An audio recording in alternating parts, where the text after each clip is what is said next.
નમસ્કાર, spark today ન્યૂઝમાં આપનું હાર્દિક સ્વાગત છે।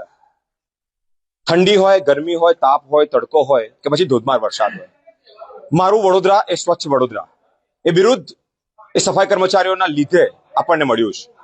જ્યારે જ્યારે નેતાઓ આવે કહી રહ્યા છે કે મારું વડોદરા એ સ્વચ્છ વડોદરા કોના લીધે? ચોથા વર્ગના કર્મચારીઓ પોતાની ફરજ નિષ્ઠાપૂર્વક અદા કરતા હોય અને તે વેળાએ જ્યારે તેઓને કોઈ અન્યાય થતો હોય, કોઈ જગ્યા પર તેઓ ચાલુ કામ દરમિયાન જ્યારે તેઓ પર અત્યાચાર ગુજારવામાં આવતો હોય ત્યારે સ્વાભાવિકપણે સમાજની લાગણી દુભાય।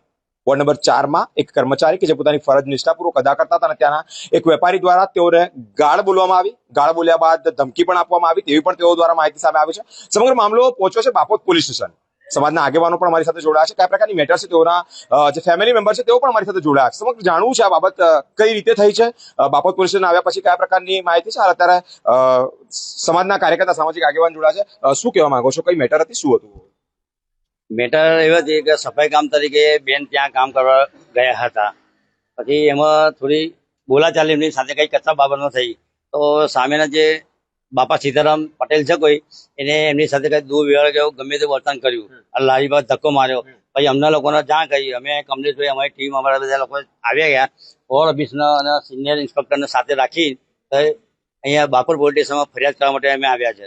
તો પીઆઈ સાહેબનો રજૂઆત કરતા પીઆઈ સાહેબે 10-15 મિનિટમાં એને ત્યાંથી ઉપાડી એને જેલમાં નાખી દેવામાં આવે છે અને આગળની કાર્યવાહી એમને કીધું કે જે બી અમને એવિડન્સ મળશે તો આગળની અમે કાર્યવાહી કરીશું। સમાજના ઘણા બધા લોકો ભેગા થયા છે। લોકોને એવું કહ્યું છે કે અવારનવાર ચોથા વર્ગના કર્મચારીઓ પર અત્યાચાર ગુજરવામાં આવે છે, ક્યાંક કોકને મારી દે છે, કોકને છૂટા હાથથી લાત મારે છે, કોઈના અભદ્ર ભાષાનો ઉપયોગ કરે છે। આ બધું તમે ચલાવી લેવો છો કે આટલો બધો જે સમાજ લઈને આવે છે ફરિયાદ? હવે આ નથી ચલાવવાનું, આપણે કારણે જે માહિતી આવશે તો આપણે ચલાવવાનું નથી અને આગળની કાર્યવાહી જે બી થાય ઉપર લેવલે કરવાની છે તો આપણે કરીશું। કયા પ્રકારની કાર્યવાહી અત્યારે થઈ છે? અત્યારે અટકાયતી પગલા ભરે છે ને થોડો એવિડન્સ શોધશે તો આગળનું જે કંઈ મળશે તો એની આગળની કાર્યવાહી કરશે। ગાળાગાળી કરી છે, લાત મારવાનો પ્રયત્ન કર્યો, ગાળાગાળી કે લાત મારવાનો પ્રયત્ન કર્યો। એ શું છે મામલો? શું છે મામલો હવે કશું છે ને, હવે કશું છે ને તો તમે બધા એવું નથી। બેન ત્યાં કામ કરતા હતા, હવે લોકોને કઈ પાણી બાબતે કઈ બોલાચાલ થઈ એ જ મામલો થયો, બીજો કોઈ મામલો નથી। બીજો કોઈ નથી? આ ત્રીજી ચોથી વાર થયું છે એવું કે છે? બેનની સાથે અમને અત્યારે ખબર પડી, એને અમને કીધું કે બીજી ત્રીજી વાર અમારી સાથે આવું થયું, અમને જે આજે ખબર પડી અમે એની આગળની કાર્યવાહી અમે કરવાડી। કયા પ્રકારની કાર્યવાહી થઈ? હવે એની સામે એને જેલમાં પૂરી દેવામાં આવે છે અને બીજું કોઈ એવિડન્સ મળશે તો એની આગળ બીજી કાર્યવાહી કરવામાં। બેન ઓન ડ્યુટી હતા ત્યારે? ઓન ડ્યુટી હતા। ઓન ડ્યુટીમાં જયારે કોઈ સરકારી કર્મચારી પર કોઈ હાથ ચાલાકી કરે કે કોઈ ગાળાગાળી કરે તો કયા કયા પ્રકારની ક્રમ કાયદેસરની કાર્યવાહી પણ કયા પ્રકારની કાયદેસર જે કાર્યવાહી આપણે અભ્યાસ કઈ ગમે તેવો વ્યવહાર કરતા હોય એની પર કાયદેસરની કાર્યવાહી લગાવી જોઈએ। શું માંગ છે અત્યારે તમારી? અત્યારે માંગ એવી છે અમારા સમાજને સંતોષ થાય અને બીજા અન્ય કર્મચારીઓ સાથે આવું ના થાય એના માટે અમે આ કાર્યવાહી કરાવીશ।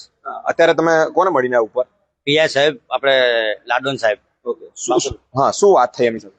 એમની સાથે રૂબરૂમાં અમે આગેવાનો ભાવેશભાઈ અન્ય ઘણા આપણે સાથે હતા લોકો એમને રજૂઆત કરી હતી। એમને કીધું સારું કઈ વાંધો તમારી સાથે માફી માંગશે, આના પછી બીજા અન્ય કર્મચારી આવું નહીં કરે એની બાહેધરી આપણે અપાઈશું, જાહેરમાં એના ઇન્ટરવ્યુ આપીને માફી માંગાઈશું। કોણે આવી વાત કરી? અહીંયા પોલીસ ઇન્સ્પેક્ટર સાહેબે કરી। શું વાત કરી? રજૂઆત કરતા એક એમને બોલાવીશું, અરજદારને જે પકડાય છે બાપા સીતારામ ને બોલાવીને કહેશું કે ભાઈ તું આ જે વિભક્ત જે ભાષા વાપરી છે એ અન્ય કર્મચારી ના થાય એના માટે કરવાનું।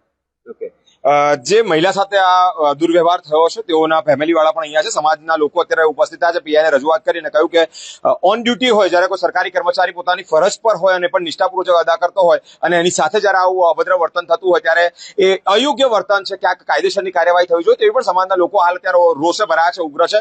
તેઓના જે સન છે એટલે કે પુત્ર છે તેઓ પણ જોડાયા છે। શું સમગ્ર ઘટના ઘટી? એકચ્યુઅલમાં હવે મમ્મી ત્યાં ઓન ડ્યુટી હતા અને કંઈક ખોટી રીતે કંઈક એમની જોડે દુર્વ્યવહાર કરવામાં આવ્યો છે। હવે એ વસ્તુ ખોટી છે કે લેડીઝ છે, મહિલા છે, આ રીતનું ના યોગ્ય લાગે અને ભાઈ રિસ્પોન્સિબિલિટી છે વીએમસીની કે આ રીતના કોઈ મહિલા જોડે કોઈ ખોટી રીતે કરે તો એ વ્યક્તિ ઉપર ભાઈ લીગલી કાર્યવાહી ને એફઆઈઆર દર્જ કરવામાં આવે। થઈ છે એફઆઈઆર દર્જ? હજુ અત્યારે તો નથી થઈ। કેમ નથી થઈ?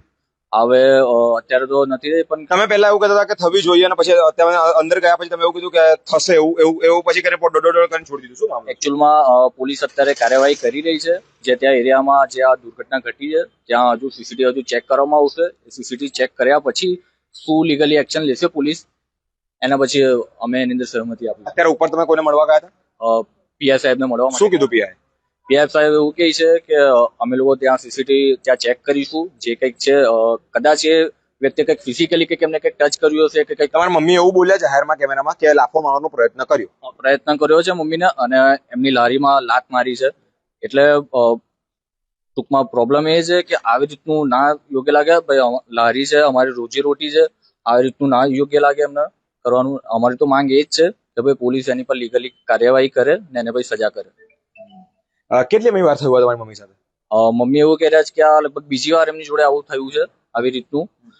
તો હવે મમ્મી તો એવું જ કહી રહ્યા છે કે એને ભાઈ સજા થવી જોઈએ ને આ રીતે અમે ભાઈ નીચી સમાજના છે તો એમને કદાચ એ રીતે બી કદાચ ટ્રીટ કરતા હોય પણ આ રીતનું ના સારું લાગે. અમારી તો માંગ એ જ છે, મમ્મી પણ બી એ જ કહી રહ્યા છે કે ભાઈ એમને એ વ્યક્તિને સજા થવી જોઈએ અને બીજા કોઈ કર્મચારી જોડે પણ બી આ રીતનો દુર્વ્યવહાર ના થવો જોઈએ. શું કહેવા માંગો છો? એ જ છે કે જે પણ બી આ મારા મમ્મી સાથે જે બનાવ બન્યો છે, નેક્સ્ટ ટાઈમ કોઈ પણ બી બીજા કોઈ કર્મચારી સાથે ના બને એની માટે હું તો કોર્પોરેશનને પણ બી અને પોલીસ પ્રશાસનને પણ બી એ જ અપીલ કરું છું કે આ જે પણ બી છે એનું જે લીગલી જે પ્રોસેસ જે થતું હોય ને એ પ્રમાણે જ કરો, જેનાથી આગળ જતા કોઈ બીજા વ્યક્તિને પણ બી પ્રોબ્લેમ ના થાય જે મારા મમ્મીને થઈ છે. અને આ વ્યક્તિ ઇનકેસ જો નોર્મલ પર્સન હોત, ઠીક છે, તો આ વારંવાર આ કોઈ આવી રીતેના એક્શન ના લે. આ મને એવું સાંભળવામાં આવ્યું છે કે આ મમ્મીની સાથે બીજી ત્રીજી વખત થયું છે, આની પહેલા પણ બી બીજા કોઈ અન્ય વ્યક્તિની સાથે પણ બી આવું આણે બનાવ કરેલા છે. સો એની માટે જે પણ બી એને લીગલી જે કાર્યવાહી થતી હોય પોલીસ પ્રશાસન દ્વારા એ પ્રમાણે એમને કરવામાં આવે. ઉપર પીઆઈ ને મળ્યા પછી શું વાત થઈ? પીઆઈ ની સાથે મળ્યા પછી વાત થઈ છે કે એનો પ્રોસિજર ચાલુ જ છે, ઠીક છે, એમણે આગળનું એક્શન લઈ જ રહ્યા છે. સીસીટીવી ફૂટેજ જોશે, આજુબાજુમાં ત્યાં સર્વે ત્યાં કરશે, જેના હિસાબથી અમને બીજો પણ બી કોઈ એવિડન્સ મળશે એના હિસાબથી બીજું કોઈ કલમ લગાવીને આગળનો પ્રોસિજર કરશે. સાહેબ શું કહેવા માંગો છો? તમારા વોર્ડના કર્મચારી છે, સતત ત્રીજી ચોથી વાર આ પ્રકારનો બનાવ બન્યો છે, તમારી દેખરેખ હેઠળ થઈ રહ્યું છે કે તમને ખ્યાલ જ નથી? આ વસ્તુમાં અમારી બદલી આપણે છેલ્લા બે મહિનાથી છે. આ પહેલો બનાવ અમારી આગળ બનેલો છે, પણ બેને કહ્યું છે કે આવું આગળના બનેલું છે, બરાબર. તો આના માટે કાયદાકીય કાર્યવાહી થવી જોઈએ. તમારા કર્મચારીને આવું થયું છે, તમારી અંડર કામ કરતા કર્મચારીને થયું છે, તમારામાં કોઈ પ્રકારનો રોષ જોવા નથી મળતો? ના, અમારા કર્મચારી છે, અમને લાગણી છે. કયા પ્રકારની રજૂઆત કરી તમે? એટલે સવારથી તો અમે સાથે જ છીએ. કયા પ્રકારની રજૂઆત કરી? અમે કાયદાકીય કાર્યવાહી પોલીસ સ્ટેશનથી થવી જોઈએ. હા, પણ કયા પ્રકારની રજૂઆત? એ અમે રજૂઆત એમને કરી છે કે એફઆઈઆર નોંધાવવાનું પ્રોસિજરમાં છે. ઓકે, ત્રીજી ચોથી વાર થયું, તમારી જાણમાં છે? અમારી જાણમાં નથી, પણ અમને જાણવા મળ્યું છે આવું. તો તમે પહેલી વાર અહીંયા? પહેલી વખત. તો આના પહેલા તમે? પહેલા અમે બીજા વોર્ડમાં હતા, 10 નંબરમાં. Okay okay. અવારનવાર આ સમાજના કર્મચારીઓ પર આવી રીતે અત્યાચાર થતો હોય, શું કહેવા માંગો છો? અવારનવાર થતું હોય તો આના માટે લિખિત રજૂઆત આવે તો અમે પ્રોસિજર કરવા માટે તૈયાર છે એના માટે. અને આવું બનવું જ ના જોઈએ, આ રીતે બનવું જ ના જોઈએ. બન્યું છે, હવે શું કરવું? બન્યું છે એના માટે તો પોલીસ સ્ટેશન આપણે આવ્યા છે. અપેક્ષા કઈ છે? શું અપેક્ષા બેનને ન્યાય મળવો જોઈએ. શું કહેવા માંગો છો? સમાજના બેન છે, તેમની સાથે આવું દુર્વ્યવહાર. સમાજના દ્રષ્ટિએ અમે ખૂબ જ આક્રોશ ભરીને આવ્યા છે. અહીંયા સહેજબી પણ આ સાંખી લેવામાં ન આવે અને આવનારા સમયમાં અમારી સમાજના ચોથા વર્ગના કર્મચારી હોય કે ગમે તે હોય તે લોકોને આવો દુર્વ્યવહાર કરવો તદ્દન અયોગ્ય છે. આ સ્વચ્છતા અભિયાન, આ અલગ અલગ સ્વચ્છતા અભિયાનની અંદર ચોથા વર્ગના કર્મચારી ખૂબ ફાળો આપે છે. સ્માર્ટ સિટી બનાવે છે, સ્વચ્છ ભારત અભિયાન બનાવે છે. એમની જ રોજીમાં તમે લાત મારો છો, એક તદ્દન અયોગ્ય વર્તન છે. શું કહેવા માંગો છો? હાલ અત્યારે તમારી સાથે કામ કરતા જે કર્મચારી તેઓ સાથે બનાવ? મારા કર્મચારી જોડે બનાવ બનેલો હોય એ અત્યંત દુઃખદ હતું. અમે રૂબરૂ ગયા હતા તો ત્યાં એમની પડખે કોઈ જ નહોતું. અને બેન અમે ગયા ને અમે બે વ્યક્તિ હતા, અમે કર્મચારી જ હતા, એ બેન રડતેલા. એટલે આપણને એવું જ લાગેલું કે એમને ખતરનાક રીતે ટોર્ચર કર્યું. આવા ટોર્ચરથી નીચલા કર્મચારી આપઘાત કરવાનો બી પ્રયાસ કરી લે, પણ અમારી તો એવી આશા છે કે અમારા સાહેબો પોલીસ સ્ટેશનમાં જઈને એને એવી સજા આપે, એવી કોઈ કાર્યવાહી કરે કે જે બીજી સમાજને દાખલો મળે કે આ સમાજનું નામ ના લઈ શકાય. આ લોકોમાં બી એકતા છે, અમારીમાં એકતા નહીં, એટલે આ લોકો લાભ ઉઠાવી લે, ગેરલાભ. એટલે અમારી સમાજને બી અપીલ છે કે જોડે રહો તો આવું નહીં બનાવ બને. અને અમને સાહેબ થ્રુ બી સારો સપોર્ટ મળ્યો છે. એટલે બીજું તો એવું છે, માંગણી તો એવી જ છે કે એને બીજી વાર આવું પગલું ના ભરે, કારણ કે આ ત્રીજી ચોથી વાર થયું છે. એટલે અને અવારનવાર વાલ્મીકી સમાજ જોડે આવા બનાવ બનતા જ રહી છે. એટલે પોલીસ પ્રશાસનને બી એવું કેવું છે અને વીએમસી ને બી એવું કેવું છે કે કર્મચારીને પ્રોટેક્ટ કરો તો કર્મચારી તમારી પડખે ઉભા રહેશે. બાકી તો અવારનવાર જો તમે એક્શન નહીં લો તો અવારનવાર આવો બનાવ બન્યા જ કરશે. છાસ વારે આવો બનાવ બનશે જ. પણ જો તમે જ કોઈ એવો સારો દાખલો બેસાડો સમાજને કે અમે તમારી પડખે બેઠા છે, તો સમાજ તમારી સાથે જ છે. એમ શું કહેવા માંગો છો? શું થયું તમારે? હું કચરો વારીને નવરી થાઉં ને સાહેબ, તો એ મારા વારેલામાં કચરો કાઢે. હું એને કહેવા જાઉં તો મને ગંદી ગંદી ગાળો બોલે. તું પગાર નહીં લેતી ને એનો ઓટલો વારું નહીં તોય મારી જોડે ઝઘડા કરે, ગારો દે બેટા, અને મારી લારીમાં લાત મારી. તમને માર્યા એવું કહેવા માંગો? ના, મારી નહીં સાહેબ, આમ છે ને લપડ મારો ઉભો થઈ ગયેલો. એટલે આવું મારી જોડે કર્યું, કોઈ બીજી લેડીઝો જોડે, આવા મારા છોકરાઓ કર્મચારીઓ છે એ લોકો જોડે ના કરે બેટા. આવું મારું કહેવાનું છે. એની મારે બસ અહીંયા પોલીસ સ્ટેશન આજે શું વાત છે? એ સાહેબ ને વાત કરી કે ભાઈ એક્શન લો, ફરિયાદી કરો. આવું બીજા જોડે કરે ના બેટા.